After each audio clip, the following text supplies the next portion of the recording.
Fala aí, galera, bom dia, minha primeira série. Bom, não estamos juntos do jeito, que gostamos, mas o fator precisamos andar, o mundo não pode parar por conta do coronavírus. E nós aqui, estamos batalhando para que a gente consiga dar continuidade, ao nosso modo. Senhores, essa aula aqui, é mais ou menos uma discussão do que a gente levava na aula passada, tá? Que eu deixei de falar alguns pontos que eu vou falar aqui. Detalhe, acompanha essa aula pelo PDF que eu botei lá no teu grupo, tá? Porque o PDF tá bem explicadinho. Aqui você não precisa copiar, são só os pontos principais que eu vou falar da queda do Império Romano, formação do feudalismo. Tranquilo isso? Espero que para todo mundo seja bem tranquilos nessas aulas. Bom, senhores, queda do Império Romano e formação do feudalismo. Óbvio, o feudalismo foi um sistema que surge depois, da queda do Império Romano, tá? E eu vou falar isso com vocês um pouco mais pra frente. Os primeiros pontos que nós vamos tratar aqui é a queda do Império Romano. Senhores, o primeiro asterisco que eu boto para vocês é o asterisco da anarquia militar.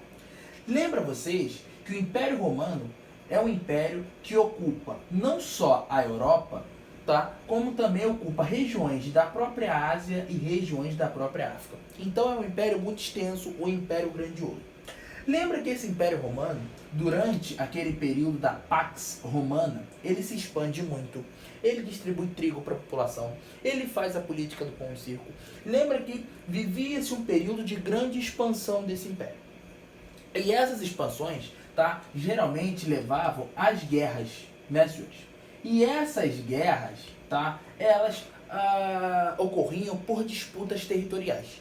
E lembre você que quando a tropa romana ganhava, os caras que eram contra eles nas guerras, eles viravam prisioneiros de guerra. E esses prisioneiros de guerra na Roma Antiga viravam escravos. Não à toa, no Império Romano, a mão de obra principal era a mão de obra escrava. Só que, senhores, aproximadamente, a partir de 500 a.C., esse império ele vai sofrer um processo de anarquia militar. Professor, o que seria isso? Primeiro, senhores, o Império Romano era uma região muito extensa, então, ou seja, um imperador seria insuficiente para controlar toda essa região. Detalhe, uma vez a região conquistada, não significa que ela está completamente dominada, ela foi conquistada, mas vai haver retaliação. Então, ou seja, a todo momento o Império Romano tinha que gastar, com guerras, porque havia retaliações das partes que perderam essas guerras. E o que vai acontecer? Roma vai contar com seu exército para que essas guerras sempre obtivesse sucesso para os povos romanos. Então, ou seja, o exército ele vai se fortalecer muito durante essa expansão imperial. Quando esse exército se fortalece muito, os generais do exército vão começar a exigir maiores poderes políticos. Então, ou seja, muitas vezes o general do exército vai começar a mandar mais do que o próprio imperador. E esse é o período da anarquia militar. Juntamente com esse período da anarquia militar, esses caras do exército sabiam que eles não iam controlar todo o Império Romano. E aí, automaticamente, ele fazia questão de determinar um território para si. E, senhores, quando a gente determina um território para si, você já sabe que esse território foi dividido. Se você tem uma parte que é para si e não o território todo é para todos, tá? Você tem aí, de fato, esse território, ele de fato particularizado a uma pessoa só, o território para si. Tranquilo isso? Senhores, o segundo ponto da crise do Império Romano é a crise escravista, justamente, a redução das guerras expansionistas, das derrotas que os romanos estavam havendo na crise do Império em relação às guerras, vai gerar uma crise escravista porque Roma vai deixar de capturar escravos, tá? E além de Roma deixar de capturar escravos, Roma vai começar a adotar o sistema de colonato. Tranquilo isso ou não? Então, ou seja, com esse sistema, a crise escravista gera uma crise de mão de obra. Senhores, e aí repete comigo. Se mão de obra caiu, produção cai. Se produção caiu, dinheiro cai. Se dinheiro cai, comércio caiu. E muita gente começa a quebrar na Roma Antiga. Beleza isso? Terceiro ponto importante para o destaque do Império Romano. A expansão cristã. Quando você tem o nascimento de Cristo, a dinâmica muda na Roma Antiga. Por quê? Esse cristianismo ele vai se propagar especialmente nos mais pobres. Beleza isso? Bom, só que de início, esse cristianismo ele vai ser muito perseguido porque os povos romanos, em sua maioria, eram politeístas, então eles vão ser muito perseguidos.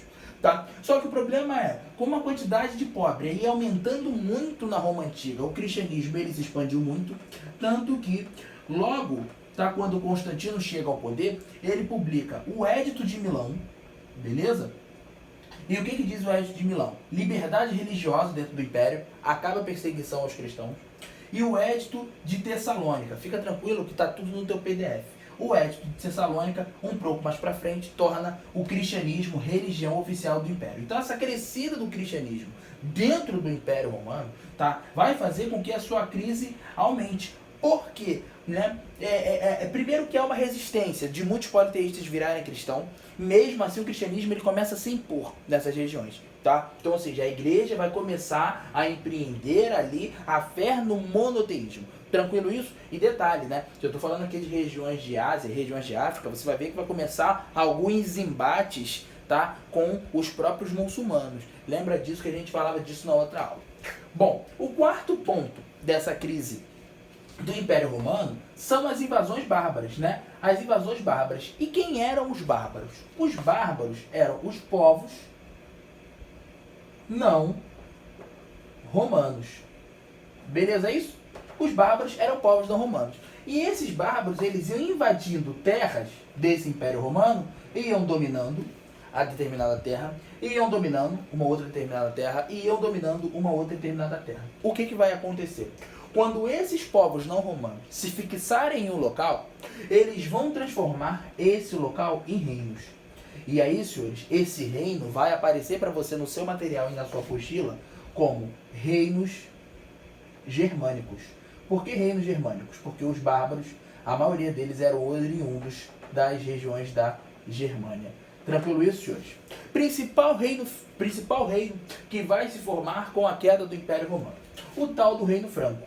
Tá? Esse Reino Franco, posteriormente, vai dar origem ao que vocês conhecem como França. Mas esse Reino Franco, primeiro, vai ser um reino católico. Tá? A sua principal dinastia vai ser a dinastia carolíngia. Beleza isso?